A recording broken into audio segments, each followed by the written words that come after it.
Ciao e bentornati nuovamente nell'Atelier della Mente, il video e podcast che parla tutte le arti possano portarti a stare meglio. Io sono Cristiana e oggi voglio parlarti di un miracolo che avviene ogni volta che prendi in mano un ago. La trasformazione chimica e spirituale che avviene dentro di te. Oggi scopriamo perché le tue mani siano il farmaco più naturale e più potente. Molti pensano che il cucire sia solamente un passatempo, ma la neuropsicologia ci dice qualcosa di rivoluzionario. Mentre le tue mani lavorano, il tuo cervello apre una vera e propria farmacia gratuita.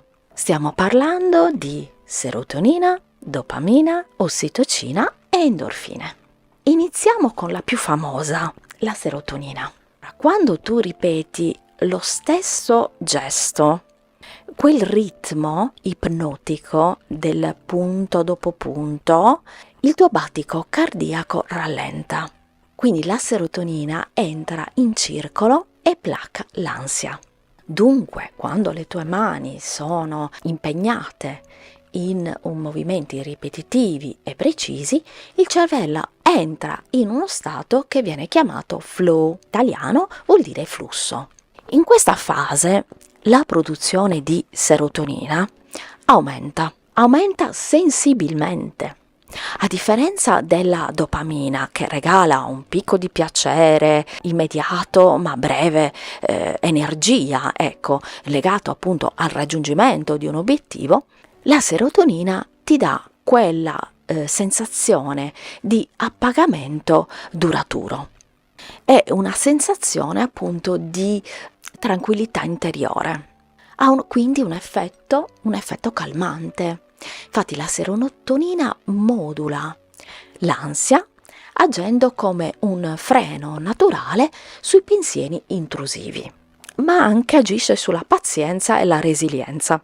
Livelli infatti adeguati di questo neurotrasmettitore aiutano a gestire meglio la frustrazione se un passaggio, per esempio tecnico, non riesce al primo colpo. Abbiamo infatti una connessione mano-cervello. Te lo spiego. Esiste una proporzione enorme nella nostra corteccia motoria dedicata alle mani. Quindi muovere per creare qualcosa di complesso richiede un'attivazione neurale fortissima e vastissima. E qui devo parlarti della neuroplasticità, che è fondamentale. Ne parleremo comunque anche in altri video o podcast.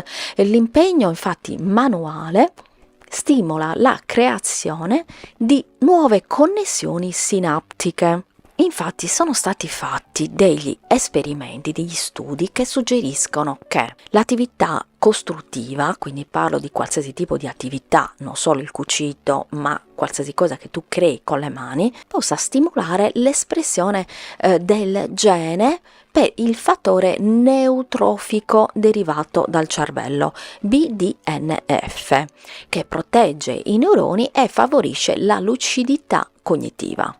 Quindi questo ci parla del valore della sorteria psichica, quindi creare un oggetto da zero, ad esempio, quindi trasformare ad esempio un pezzo di stoffa in un abito, anche abbastanza complesso a volte, offre un senso di autoefficacia che la vita digitale raramente concede.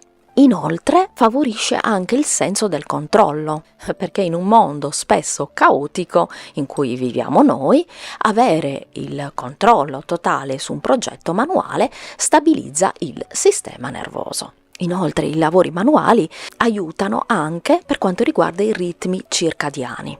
Quindi la serotonina è anche il precursore della melatonina. Quindi impegnarsi in attività creative aiuta a regolare il ciclo sonno-veglia, migliorando quindi la qualità del riposo notturno. Infatti io ti voglio raccontare una cosa mia personale, che solitamente prima di andare a dormire, quindi mi guardo la televisione, qualche serie TV, però nello stesso tempo magari non è molto importante, magari è perché non devo stare particolarmente attenta, io creo queste magliette che mi vedi spesso nei miei video, se stai guardando la versione video. Quindi io faccio tutto un lavoro di ricamo, applicazioni, tutti a mano, e io mi rendo conto e mi sono resa conto con gli anni che arrivo a letto molto più rilassata. Ma ora cambiamo neurotrasmettitore e parliamo della dopamina, che è forse un pochettino meno conosciuta rispetto alla serotonina. La serotonina, diciamo che è la star dei neurotrasmettitori della felicità. Hai presente quella gioia che provi quando un ricamo è finito, una cucitura è perfettamente dritta? Quello è il rilascio di dopamina. È il modo in cui il tuo cervello ti sta premiando per aver creato ordine al caos. Infatti, contrariamente a quello che si pensa, la dopamina non viene rilasciata solo quando l'opera è finita, ma il picco massimo avviene spesso durante l'ideazione, cioè quando noi stiamo pensando a cosa creare. E io me ne ero accorta di questo già prima che facessi questi studi sui neurotrasmettitori. Infatti, ti invito a riflettere a quando tu stai ideando, creando mentalmente un nuovo progetto. Ad esempio, vedi il cartamodello, vedi la borsa finita, vedi, non so, il quadro terminato se sei un pittore. Qualsiasi cosa tu faccia comunque è a 360 gradi questo. È applicabile anche alla pulizia della casa, secondo me, perché a me capita anche quando, per esempio, un mobile è sporco, dopo che lo pulisco mi sento meglio, cioè lo guardo e mi dà soddisfazione. Questo è il picco di dopamina che il mio cervello sta mettendo in circolo. Quindi rilascia dopamina in questi casi. È quella scarica di eccitazione che ti fa dire sì, voglio farlo. Quindi tu prima pensi cosa vorresti fare, c'è lo scarico di adrenalina che ti dice ok, voglio fare questo perché mi dà gioia, perché lo voglio proprio fare. A me è capitato proprio ieri che ho ideato delle nuove maglie da decorare con del pizzo e l'ho ideata sia bianca con il pizzo nero e sia nera con il pizzo nero, quindi tono su tono. Appena ho deciso di realizzarla, ho preso poi il materiale, io mi sono sentita bene, ho avuto proprio una sorta di energia interna, di felicità, che è appunto la dopamina.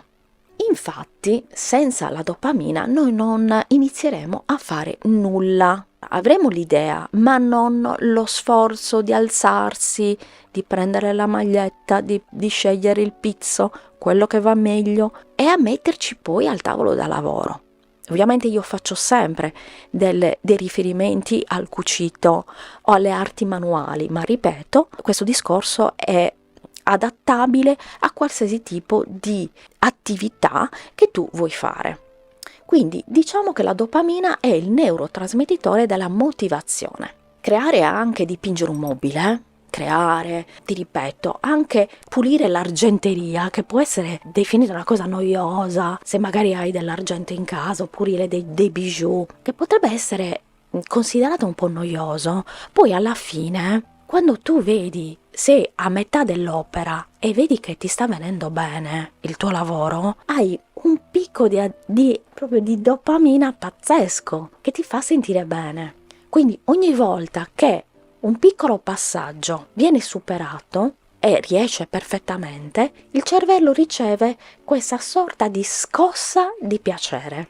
Questo ti capita anche nei casi di problem solving, quando hai qualcosa che devi risolvere, qualche tuo problema di vita, di scelta, in generale. Quando trovi la soluzione a un intoppo tecnico, per esempio, il rilascio di dopamina è immediato. E questo rinforza l'apprendimento e la fiducia nelle proprie capacità personali. Quindi vedere l'oggetto che prende forma sotto i tuoi occhi fornisce un feedback visivo continuo che mantiene i livelli dell'attenzione e interesse molto alti, che ti permettono di continuare a creare, continuare a fare quello che hai iniziato a fare. La creatività è come un antidoto antistress, soprattutto oggi che viviamo sommersi da dopamina a basso costo, per esempio notifiche social, video brevi, che però ci lasciano comunque svuotati. Al contrario, invece, la creatività manuale ci offre dopamina ad alta qualità, quindi la dopamina non è tutta uguale, quella che viene prodotta dal cervello. Passiamo ad un altro neurotrasmettitore che è un po' meno conosciuto, almeno non è addetti ai lavori e chi non ha studiato neuroscienze, non ha studiato neuropsicologia. E stiamo parlando dell'ossitocina. L'ossitocina spesso chiamata l'ormone dell'amore o della connessione. Svolge un ruolo affascinante e profondo nella creatività manuale. Se la dopamina ti dà quella spinta, la serotonina la calma, l'ossitocina trasforma l'atto di creare in un'esperienza di condivisione. Ecco come agisce quando crei qualcosa con le mani.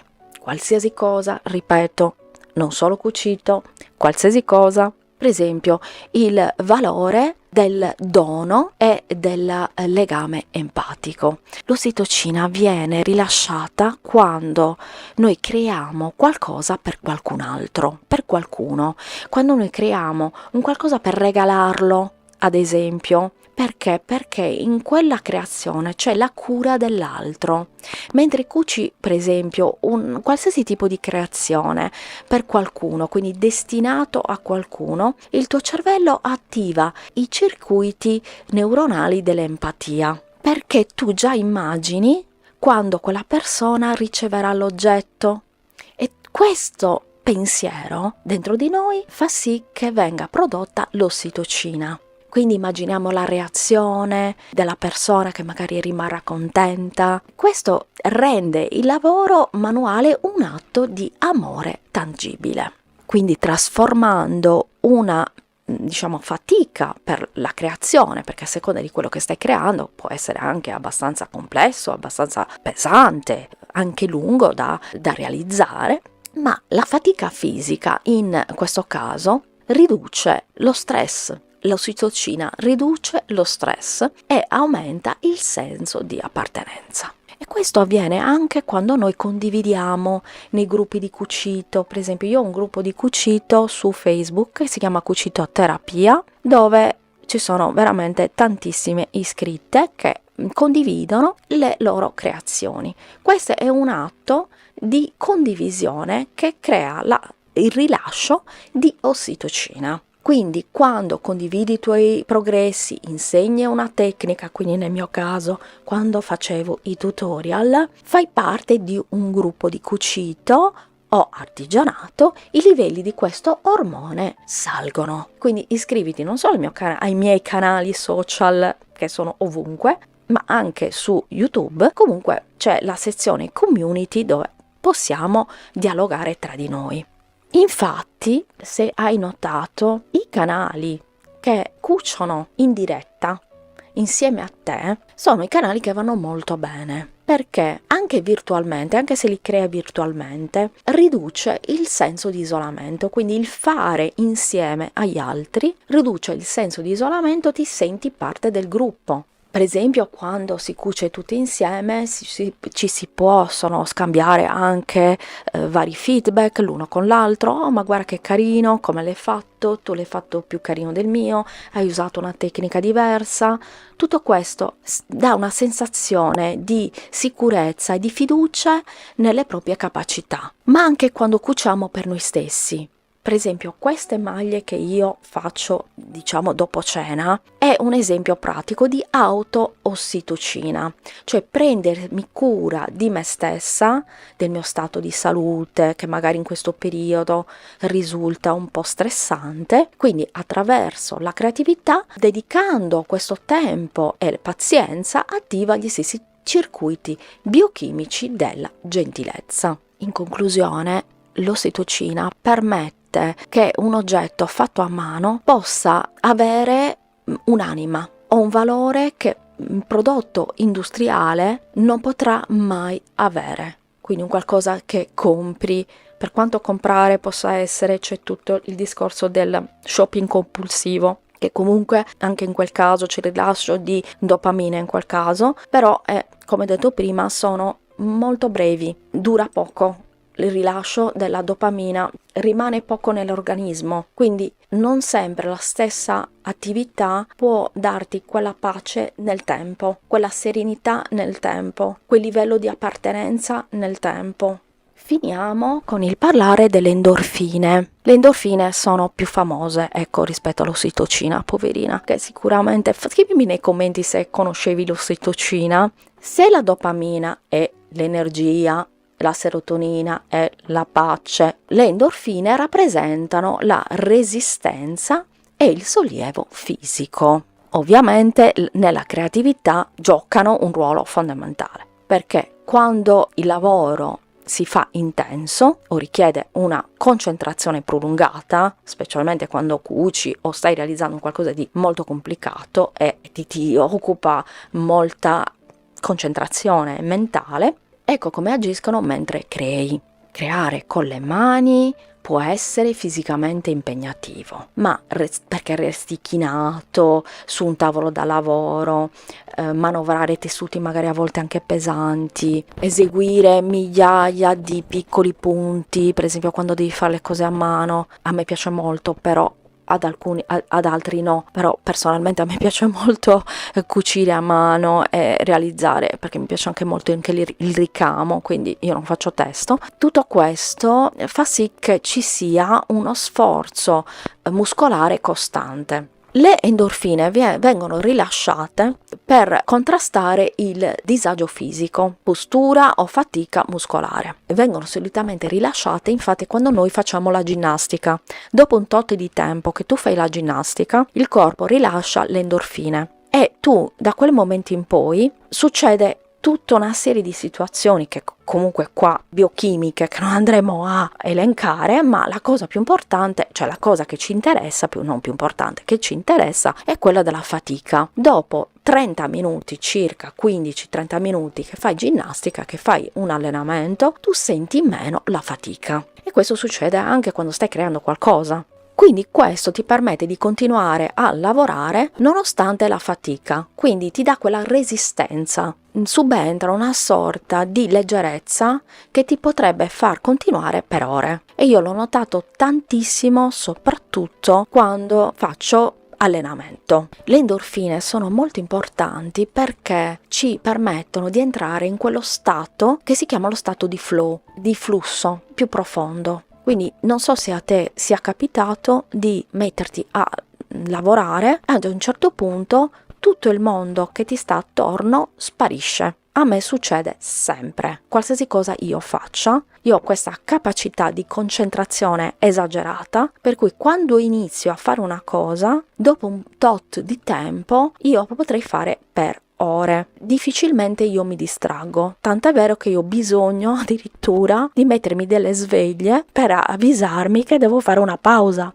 Solitamente le persone mettono le sveglie, perché magari si distraggono. Io tutto il contrario, perché evidentemente il mio cervello produce molta endorfina. Succede quando perdi la cognizione del tempo. A me succede sempre di perdere la cognizione del tempo. Questo è dovuto appunto al rilascio delle endorfine, che generano un senso di benessere euforico, ma anche calmo, eliminando lo stress ambientale. Inoltre, importantissimo è che le endorfine riducono il cortisolo, ormone malandrino, chiamiamolo così, ormone malandrino, cui io sto combattendo in questo periodo proprio storico della mia vita, perché ho un picco di cortisolo esagerato. Quindi il conoscere i neurotrasmettitori e questi meccanismi ci serve anche per autocurarci in maniera sana e naturale, senza prendere nessun tipo di farmaco. Io so benissimo che fare qualsiasi tipo di attività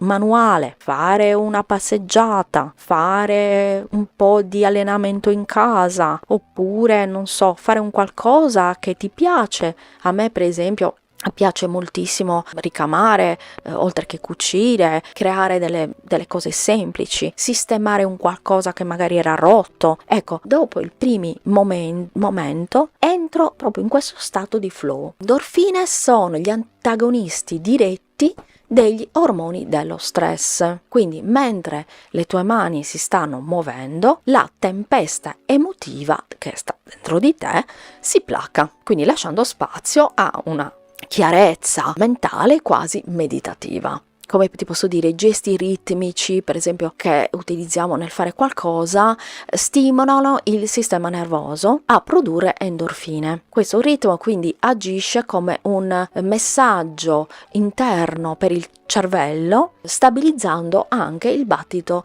cardiaco e respiratorio. Facendo una conclusione, le endorfine trasformano il lavoro in piacere fisico.